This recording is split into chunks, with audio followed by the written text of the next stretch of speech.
I could just say, maybe by way of introduction, if that's okay, that I had the chance to spend a couple of days in Portugal with Sophia and João in November of last year, and the kind of scale of the reform that's going on in Portugal is just phenomenal. It's such a brilliant and interesting case study, I think, in how you create the conditions for reform and then drive it through with a combination of, you know, civil society, Ministry of Education having fabulous leadership, different, you know, levels of school interest and the kind of social need.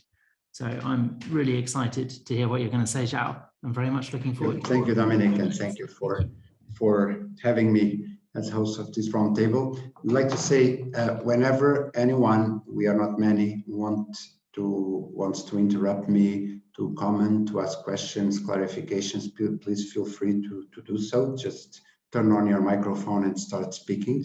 Because this is a roundtable, so it's supposed to be interactive, and that's how I like things to happen.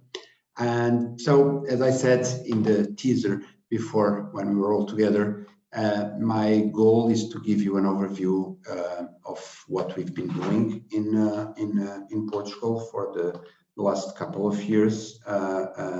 As I said, my role in the ministry is I'm a Secretary of State and Deputy Minister of Education. I'm in charge of everything that has to do with the software of the system, so curriculum from preschool to lifelong learning, and for the definition of these policies and projects that go around the curriculum and assessment. And what I want to do is to let you know how we got to this program of action, why we did it, also to show that it's not always easy. As you know, there are difficulties. One of the main focus of resistance is still assessment, and that's why I picked the topic of assessment for this dialogue. I could have chosen other difficult aspects like capacity building among teachers, the establishment of networks, which is sometimes difficult, but I explicitly opted for this one because I know that this is a struggle for many policymakers around the world when I talk to colleagues from other education systems. So let me give you a bit the background, starting here. We have some challenges that are not new. Also to give you some background about Portugal, for those of you who never heard about this beautiful country, we had one of the longest dictatorships in the 20th century, from 1928 until 1974.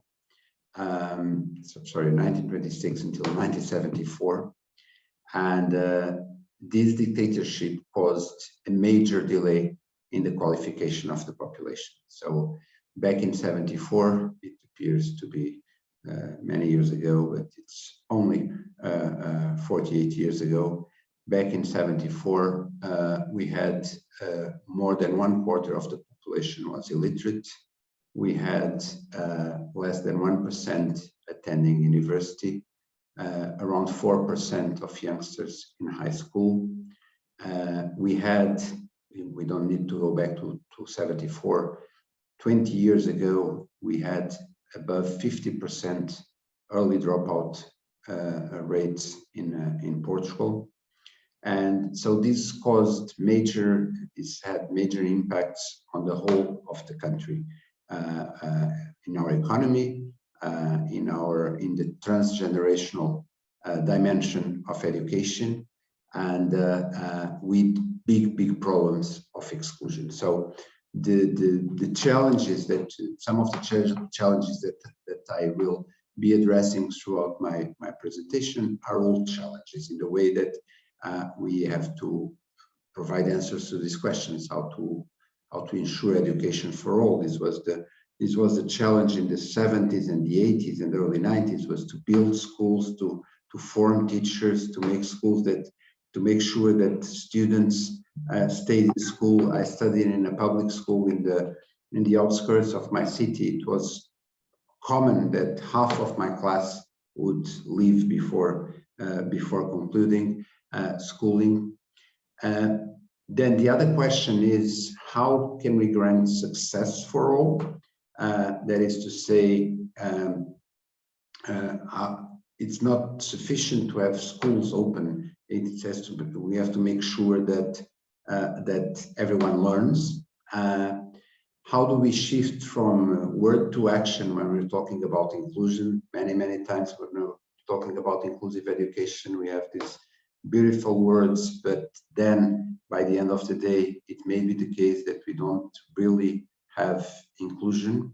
And I will try to show you how in our policy we intertwine these concepts. And also, and this is in our constitution, how do we educate for a civic, informed, active participation of young people in society? Now, this is not new, but these were actually the pillars that we went to retrieve for our policy. And of course, we have the new challenges that everyone knows. So we know what's going on in the world with this amazingly rapid digital revolution, with the challenges posed by artificial intelligence, with our relation with the machine becoming completely different, with a school that is transformed because school is no longer the only source of information. There's an avalanche of information around us, but of course, information does not mean knowledge, and knowledge does not mean wisdom. And so the role of the school is also how to give students the skills to navigate through this avalanche of information, fighting manipulation, fighting fake news. And then we have the challenges that are critical for our survival, like how to fight climate change, our readiness to cope with what is unexpected, and the pandemic was the big lesson of humility for all of us, because we were all sure about many things, but then in March 2020, all our certainties changed radically. We had, let me just give you a very quick overview of what we had in terms of legislation before we took office into Salzburg. So our team started in late 2015. This is the second government. We actually have elections next Sunday, so it may be the case that I'm Deputy of Minister of Education for the next 3 days, but we'll see. But nevertheless, I hope the work continues. And when we started, we had inherited some very severe changes in assessment, in the assessment policy. So low stakes assessment were eradicated. We had introduction of early final exams after 4th grade, 6th grade, and the ones that already existed after 9th grade at the end of secondary education. And the exams were a bit the alpha and the omega of the system. So they were the tools to evaluate the merit of the schools. And we know that this fails because sometimes the results of the exams reflect more the socioeconomic background of the neighborhood, of the context of the parents of a specific school, rather than the work that is carried out in the school. It was a tool for assigning extra hours, extra work hours to schools. We changed this. What we did was to look at the less privileged schools, and we assigned extra resources to these schools, and not as a reward. And it was even explicit in some of the legislation and some of the guidelines that you learn so that you can do your exams and you have success in the exams. It was also established, these early exams were established as a criterion for early selection of students. So this had an impact of having early dual systems in which the condition to access a program, a more practical program, was failure. So you are selected for a program if you fail in another program rather than by your interest. And also something that really concerned us, which was a narrowing down of the curriculum. So because the exams were on Portuguese and mathematics, and everything, these rewards of schools were based on the results of the exams, there was this focus on Portuguese and mathematics only, and some areas of the curriculum started being a bit neglected because the signs were in that direction. So with this background and with these concerns, we decided to organize our education policy around three words: the word success, the word inclusion, the word citizenship. And as I'm a linguist, in real life, I'm a linguist. And as a linguist and as citizens and literate people, we know that behind the words, there can be many, many different meanings. So the word of having a pillar for success can mean many different things. Inclusion can mean many different things.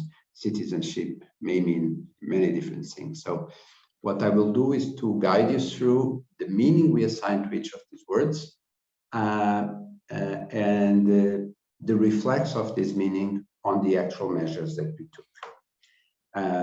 Starting with the ambiguity of the word success, we may take success to mean a set of marks. Okay, you are a student who gets A's in every subject, you are successful. But what if you get these marks and you haven't actually learned everything? You just memorize some things, you spill them in the day of the exam, and then you immediately forgot them the day afterwards. Can you be considered a successful student? The same holds for inclusion. What is the real meaning of inclusion? What are we talking about when we're talking about citizenship? So let me start with success. What we did was to launch a national discussion. So our system is now, education is compulsory from grade 1 until grade 12, so up until the age of 18, and there's 3 years of kindergarten. They are not compulsory, but we have a 92% enrollment rate in kindergarten. So we had what we thought was we had the responsibility of telling the students, of telling the country, why do we force kids to stay in school for 12 years? It's one of the few things that one is obliged to do. There's many rights that you have, there's many duties that you have, but we don't force citizens to do many things in our countries, in our democratic countries. So there is a commitment to say why are we, what we expect from a student that stays for 12 years in school. And of course, when we ask this question, or in a way, what we're asking is, what is the purpose of school? And the immediate answer is, well, I go to school because I have things to learn, and because there is knowledge to obtain. And in spite of the fact that we were attacked by this, we never neglected the crucial role of knowledge. And but we know that a successful student is not just a box of contents, is not just a walking encyclopedia. He has to go in order to thrive and to respond to these challenges that I have mentioned before. He has to be much more than this. He has to go way beyond this encyclopedic knowledge. So we launched this national discussion on what are the key competencies that a student has to develop throughout the 12 years of schooling. And this led to the creation of a document, which is now the big umbrella for our curriculum. And is actually articulated with another document, which are the curricular guidelines for preschool.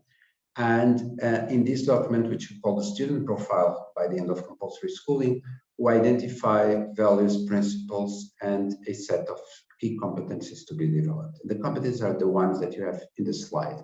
So we have knowledge, but we also have creative thinking, critical thinking, interpersonal relationship, autonomy, the ability to communicate, to navigate through information.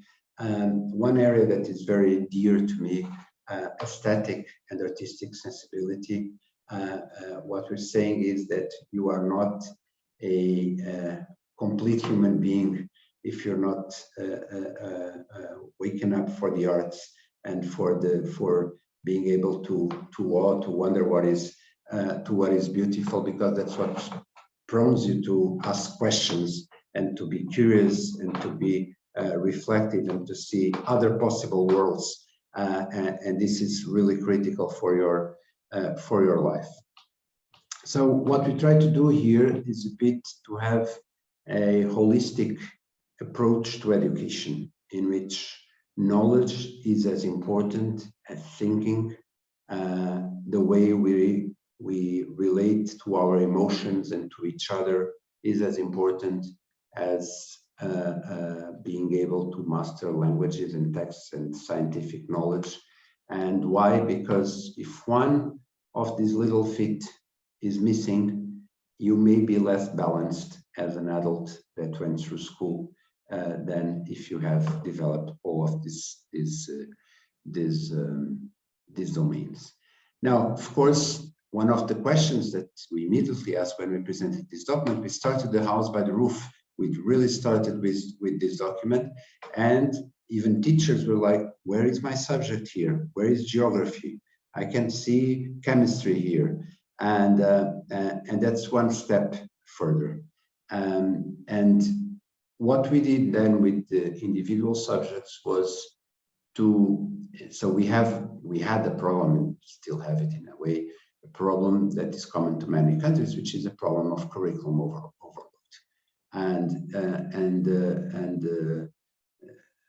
I come from a university, we are the ones to blame, because we want students to learn everything before they get to university. So we fill in the box of curriculum with more and more content, and then there's no time. And having no time poses a serious problem for developing these high-level competencies. It's fast and quick to memorize and forget. It takes more time, it's more time-consuming to investigate, to do project-based learning, but the outcome is much richer than memorizing and forgetting. And the other consequence of this curriculum overload is related with the second word, the word inclusion. What you have on the right-hand side of the screen is a bit the story of inclusive education in many countries, but also in Portugal. So we start, if we go here to the first drawing on the top left, this is a bit where Portugal was in the 40s, last century, 40s, 50s. If you have some kind of impairment, disability, whatever, you just didn't belong to school. Either you were hidden at home, or you were a child working from very early on because there was no space for you in school. In the 50s and 60s, we started having social responses to students with disabilities. Some special education facilities were created. So there was a first response for these students, but these were segregated spaces. So the others, the allegedly homogeneous, were in schools, and the ones with difficulties were in other schools. From the late 90s on, or actually early 90s on, and with the big change in the law in 2008, we took a major step, which was to bring into regular schools all students with disabilities. And we have a very good number. We have 98% of, just focusing on cognitive and physical impairment, we have 98% of students integrated in regular schools. But again, being inside does not mean being included. That's why we make, I now realize that the words are in Portuguese, but you can replace the suffix for your own language and the words are the same. So this means that they are integrated, but not exactly included. And this is the step we wanted to take with this legislation. Basically, what we're saying is, it doesn't matter if you have the most beautiful student profile very well chosen set of competencies if these are not for all students, if only one minority of privileged students is able to reach and to excel in these competencies. So what we are saying is that a policy on inclusive education is a policy on curriculum. You cannot say, here's my curriculum, here's my law on inclusion. The law we approved, and it's, I must say, the most ambitious and therefore the most difficult piece of legislation that we've created in these years, has some principles. The first one is the expansion of the notion of exclusion. So this law does not focus on clinical issues. It focuses on all sources of exclusion. The biggest predictor in Portugal of school failure is the socioeconomic condition of the families. Students coming from poor contexts fail more than 3 times than students from privileged families. Students who are migrants, don't speak the national language, face more severe difficulties. Students who go through difficult emotional stages are more prone to failure. Students who are victims of bullying are excluded from their peers, from their class, from the quietness that they require to be able to learn. So what we are saying is all means all. We don't need a medical prescription in order to include your students in the measures that have to do with inclusion. Another thing we did was to make sure that all resources in the school, and I will explain how difficult it is and also the challenge that we pose, all resources in the school converge for inclusion and converge for well-being. This implied at the national level to go back to many of our programs, the National Literacy Plan, the National Arts Plan, the school sports activities, and to say, okay, each of these plans has to have a line of work that is dedicated to integration with the curriculum and inclusive education. So all these programs that already existed, some of them for many, many years, were redesigned in order to respond to this more demanding or more complex curriculum, and also to the goals of inclusion. One important tool, and this was one of the things that has gained more visibility in Portugal in terms of the media, for instance, was that we cannot say that there are schools that are very different from each other in terms of the territory, in terms of the characteristics of the students, and then impose a curriculum that is exactly the same as if the contexts were all the same. So we augmented the autonomy of schools to define the curriculum and created flexibility tools so that schools can adapt the curriculum to their contextualized needs, to the real life students that they have. This also had some resistance because in a way it's much easier to be a teacher if you have a standardized uniform curriculum that you apply irrespectively of the students that you have in front of you. One thing we did was we had in our legislation a reference to the possibility to create homogeneous classes. In a way, this was a tool to say students who are performing poorly stay in this class, others stay in that class. And this was called homogeneous classes. And I'm a teacher myself at university, and I cannot conceive what is an homogeneous class. I often say I'm short-sighted. If I take out my glasses, everyone becomes homogeneous, but I don't see any difference. I don't see any needs. I just focus on what I have to do, irrespectively of what I have in front of me. Another principle that is not appearing here for some reason was that, and I will go back to this, this has to do with the ability to believe that all students have a potential to learn. And therefore, all students have the right to be assessed. So an inclusive curriculum is a curriculum that takes each and every child to the limits of his capacities. And this is a good thing because we value, so it's based, this legislation is based not on what the students cannot do, but it's based on what they can do, on what their full potential can be and how it can be fostered. Another principle is that when we include, we ensure growth to those who were excluded, but also to the ones that never realized that they could become better citizens, better people when they grow together with the others. And as I mentioned before, one of the tools for this, beyond the flexibility in the curriculum and the augmented autonomy, was also to define the core curriculum. This is very, very difficult. So we work with professional societies and with the academia to say, okay, here's the syllabus for chemistry. It's too large.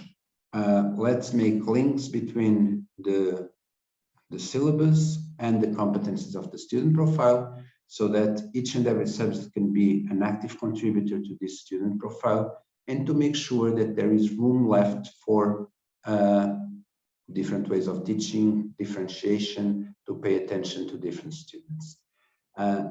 This is a battle, I must tell you, because when you start touching in contents, everyone agrees that the syllabus is too long, that the curriculum is overloaded, but then when it's about cutting, everyone starts saying that this is the downsizing, it's lowering the standards, it's making school become very easy and not demanding, and then we never get away with this. We managed to do quite a lot. To be honest, in some subjects we were not as successful as in others, but for the first time in several decades, we have from grade 1 to grade 12, including VET and other paths, all curriculum with the same structure and with uniform documents. Finally, a word about citizenship. We approved a national strategy for citizenship education, very much aligned with the Sustainable Development Goals and concerned with basically our idea. So we created an area, an obligatory area in the curriculum for citizenship education, and very much concerned with the goals that I mentioned at the very beginning. We know that one of the biggest challenges that we face is climate change. So we cannot be preparing students without mentioning climate change. We know that media literacy is critical. So we cannot take students or let students out of schools who never develop skills to navigate in the world of fake news. We have to teach what are the democratic institutions, and interestingly, this is so. As I told you, we are in the middle of a campaign for the elections, and this subject, this area of the curriculum became a topic in these elections, not because of citizenship, because of sexual education and gender equality.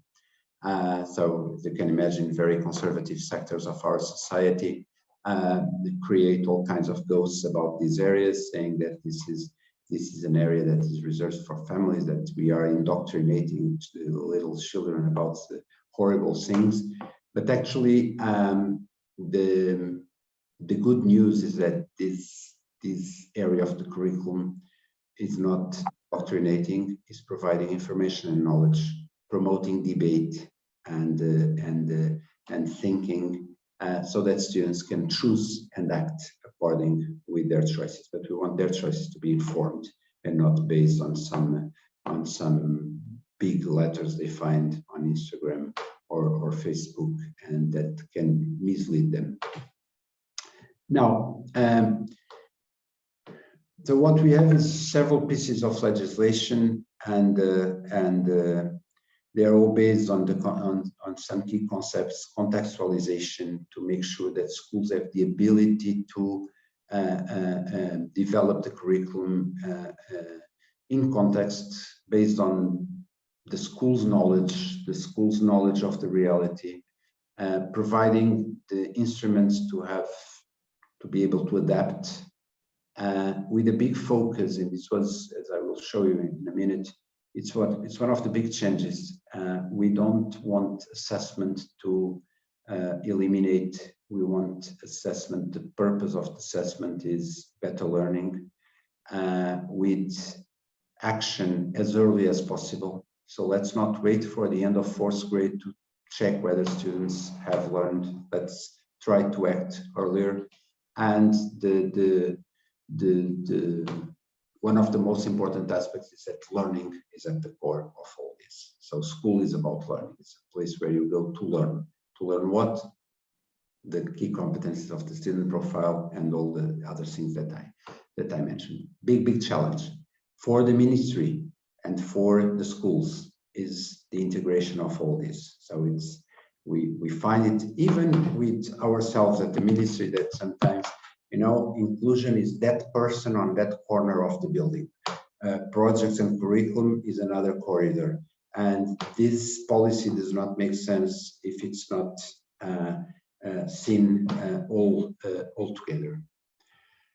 Now, as promised, just to give you some view on what are the consequences for assessment. In a way, what I will try to show you in these changes that we introduced is what are we assessing if we want students to be creative, reflexive, analytical, curious.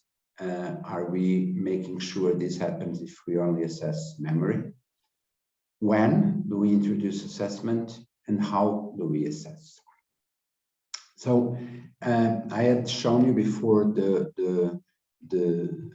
what the legislation was like the period before our government, and this is, as I said, one area in which introduced some changes. The first areas I wanted to mention are basically conceptual, about the purpose of assessment. We do not learn to be assessed.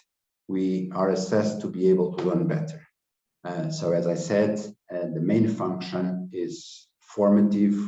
We look at assessment as a source of information, as a right of the students, not as a duty. It's like going to the doctor. When you get a report, it's your right to get detailed information about your health condition. It's not something that you have to do. It's not a punishment.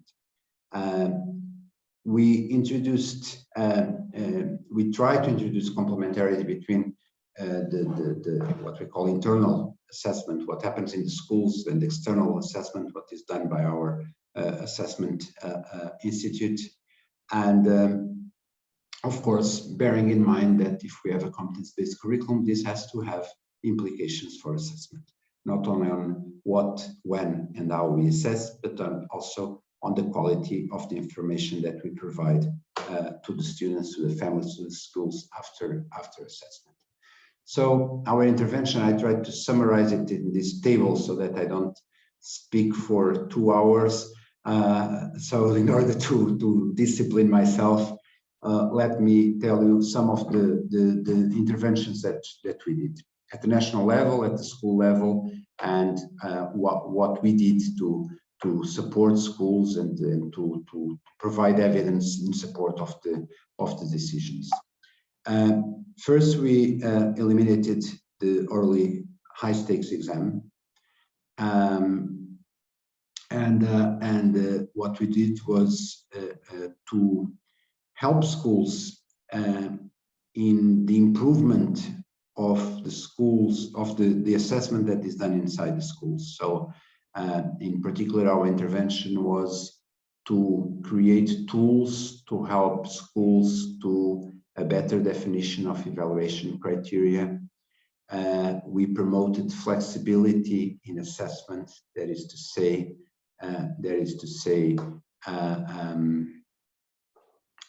you cannot pretend. You know this image that everyone uses of the animals, saying that your task is to climb the tree, and then there's the fish in there, and so everyone knows this image.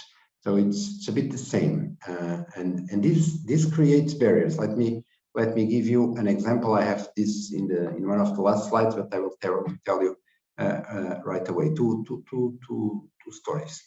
One is I once was walking in my neighborhood, and a little girl, 12 years old, comes to me and says, "João, I wanted to ask you a question. We have a colleague in our class. He never had a good grade. He's in 7th grade. Never had a good grade. He has some troubles understanding the sentences. And our history teacher, in his test, explained the questions a bit better. She made, after the question, a better explanation. And for the first time, he had a good grade in history. And our parents, it's not the kids, our parents think that this is not fair. Those of you who know me know that I limp, I have a walking disability, so many times I walk with a cane. And I told her, look, Marta, the best way for me to explain to you what your teacher is doing is, why don't we do a race until the end of the street? And she looks at me like it's crazy, which is true. But and she said, okay, before we start, who's going to win? And she said, I will. Okay, so what's the purpose of measuring us with the same instrument? And said, okay, I got it. So what this teacher was doing was to adapt the assessment instrument. She was not providing answers. She was assisting the student in order for him to be able to show whether he knew what was being asked. Another story, I once in a meeting with school principals shared the practice that I have at university. Some 10 years ago, one of the exams of my students is done in pairs, and many advantages. First, you grade half of the exams.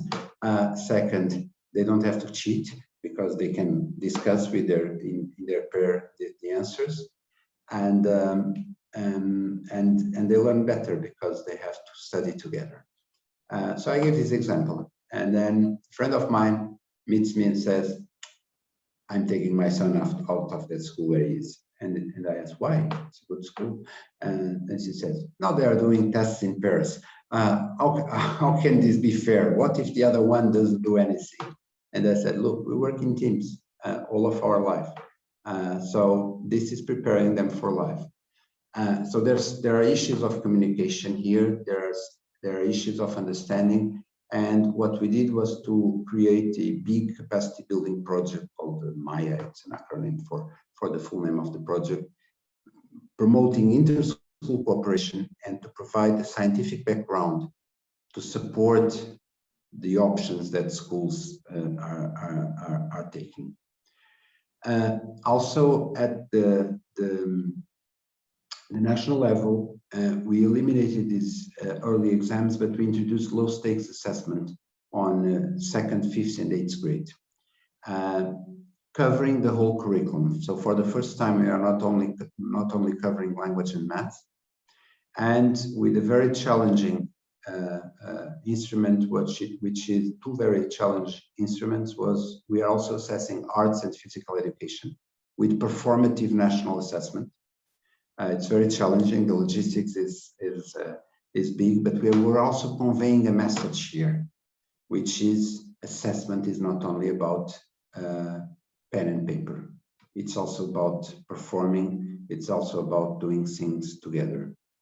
And the other challenge was we wanted to introduce hybrid assessment. So in this, especially in all of them, 2nd, 5th, and 8th grade, we have assessment instruments that are for two subjects at the same time. For instance, mathematics and chemistry. And with these, we are able to create items that are for each of the subjects, but also some items that are interdependent. From a graph, you extract information for the two domains, or really hybrid items. With this, what we did was also to make sure that teachers have to work together in grading these assessment instruments. Now, what comes out of these assessment instruments? We change the feedback system. So there are no marks. There are individual and school level qualitative reports. So when we had marks, we had a very opaque system, could be 1 of 5. Now this is automatically generated, a very complex system, but you can have in total more than 5,000 potential reports based on your individual performance in the combination of all potential results. Now, what we're doing, so this was first reaction, and still some reactions were, well, if this does not give you a mark, it doesn't serve anything. It's useless. Why should students do it? And so in this project Maya, what we're doing is to help schools in what to do with the reports, how to organize in the face of the results. So if you have 20% of the students that have a poor performance in writing, but not in reading, you don't need to use to organize special classes for Portuguese. You need to do special workshops for writing in particular, and some for maybe for other students they are organized in different ways. We kept the national exams on grade 9, 11, and 12. Here there are some problems because the exams in 11 and 12th grade are also used for access to university, and this poses a lot of burden on these exams. So some of the good principles that we have before that are a bit killed by access to university. And the feedback system is the classical one, marks. But what we started doing was the production of national reports with in-depth qualitative analysis of the performance of the students. And this is a set of information that is very, very interesting, because in a first reaction when this reform started, we had many reactions from schools saying, yeah, the student profile is great, flexibility is great, inclusion is great, but in high school, no, because of the exams. Now, what these reports show is that, so the question I asked our National Assessment Institute was, where do students fail? And what these reports reveal is very, very interesting. They don't fail on memory. They fail on interpretation, analysis, application of knowledge in new situations. This is exactly the set of competencies of our student profile. And then a final important piece is we changed the reference for the evaluation of schools. As you can imagine, the basis for the evaluation of the quality of schools was based on the answer to the question, what are the results of the schools in the exam? And now we do not neglect results, but the core question is, how inclusive is your school? So we are now assessing the role of schools in order to promote more social inclusion, how far you take your students, what is your interaction with the community to make sure that you include minorities, and so on and so on. For this, let me just jump here.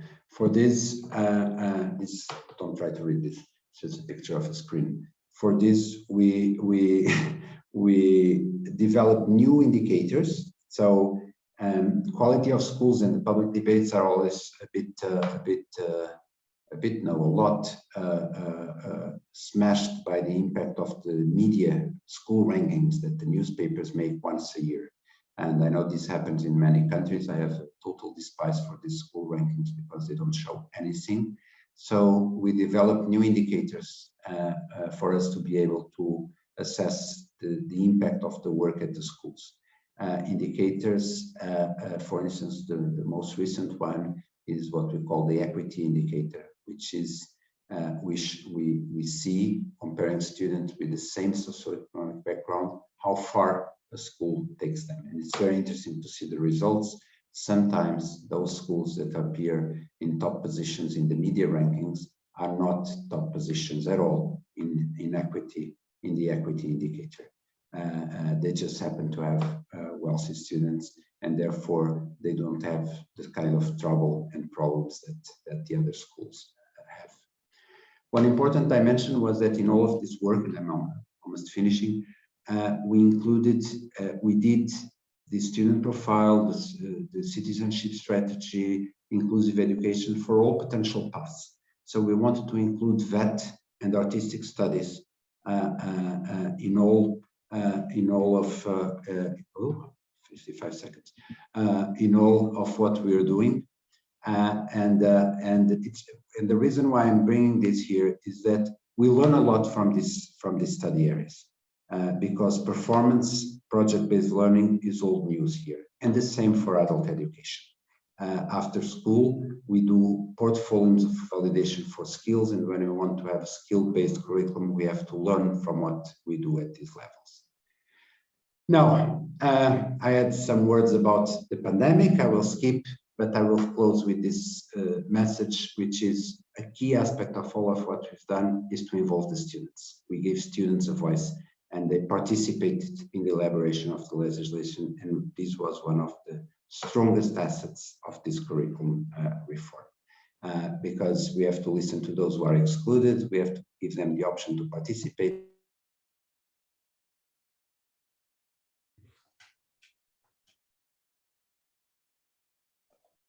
I think that Salzburg did that for dramatic effect, really.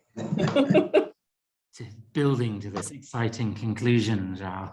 Yeah, okay. So I will go back, and maybe I don't need to skip what I skipped.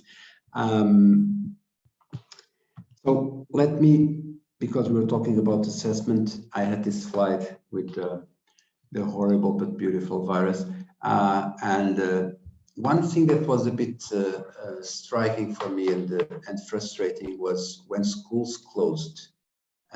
We didn't know anything, right? In March 2020, what did we know about the pandemic, and what did we know about this sudden transformation and the impact on our school systems? But the first questions I started to get was, because Easter was approaching and the Easter break, was, how are we going to assess the students? And in some of the meetings with our school principals, I said, look, we don't even know yet how they are going to learn. How can we be so obsessed about how we are going to assess them? And I said sometimes, let's focus on their well-being first. It's very important. These students are alone. Some of them are in contexts at home that don't favor anything. So take some time to ask how they are coping with the isolation and so on. Don't be so obsessed with assessment. Now, when we talk about, and now I can go a bit slower over my conclusions, when we talk about this, and especially the impact on assessment, we have to be aware that this is hard work, and we really have to get our hands dirty, because tests are overrated. Parents need to know the principles of these reforms. They need to be involved. There's this confusion between what is inclusion, what is equity, what is fairness. The example I gave from the little kid in my room, in my street, when she didn't understand the concept of fairness in assessment, and parents have a hard time to deal with this, and the effect of teaching to test. For instance, now we are having, this week I received many letters asking, will we have national exams this year? But there are students still staying at home. It's a shame that we are in January and we don't have news yet. And to one of these letters, I replied saying, but are you going to teach differently if the students don't have an exam? The purpose is to teach, not to prepare for an exam. And but this is really hard work. Then I was saying that one of the most enriching experiences for me was the involvement of students. We had this idea very early, 2015. I remember, it was 3 in the morning in my office. We were around the table designing this action plan for a curriculum reform. And one of us said, we never heard the students. And this is very, very, very rich. They know a lot. They know what school is like. We have had the Student Voice Initiative in all around the country. We put in the law a small article saying schools are invited to promote regular instances of student voice about the curriculum, about the impact of the methodology adopted. This is also hard work. In some cases, we have the day of the student voice. So that's the day where students can talk, and then for the rest of the year, they are silent. But we also have some schools that created a deputy headmaster or principal who is a student to represent the students. And that's it. So hard work, many, many challenges, lots of work to go ahead. And one interesting aspect was that I was very careful. I never used the word reform throughout this period, because when you're talking about the curriculum reform, our whole country says, oh no, not again. So I used change, I used induction of new methods, I never reform. Only now that the thing is done, I talk about reform. Thank you for your attention, and feel free, of course, to ask as many questions and clarifications or comments as you want. That was fantastic, João. Thank you. We have probably time for one question. Or Neil, do you want to come in? You were first up. I want to say that was just so inspiring. It relates to what's been happening in Scotland. I mean, it's not a zigzag path, of course, but the whole philosophy was brilliant. In fact, the point you made right at the end was something that I put in the chat right at the beginning, was this word reform. Rather than, I love a word that comes from John Seddon, Vanguard, and the systems thinking is rolling in change, so that we've got fluid interactions going across the system. So I'd just like to say how much I enjoyed your presentation. Thank you. Thank you. I speak for everyone when I say we wish we could vote in the election on Sunday and keep you in post, João. Well, we might use that. Things are not easy. But we have Sophia here. I will vote for sure. Hi, this is Devesh. Can I share some insights? I'm from India. Absolutely, Devesh. We're going to move back into the main room in a matter of seconds, so I don't want you to sort of start and then not have time to learn the points. But what we will be doing is sharing everybody's contact details. So if there are additional insights that you would like to share, then maybe you could do it via an email exchange with the group. When you all registered, most people said that they were happy for their email addresses to be shared with other participants. So what we'd like to do is kind of create space to keep the conversation moving forward, because I think João has inspired a lot of reflection on other reform experiences. That's perfect. Thank you. Thank you very much, Devesh.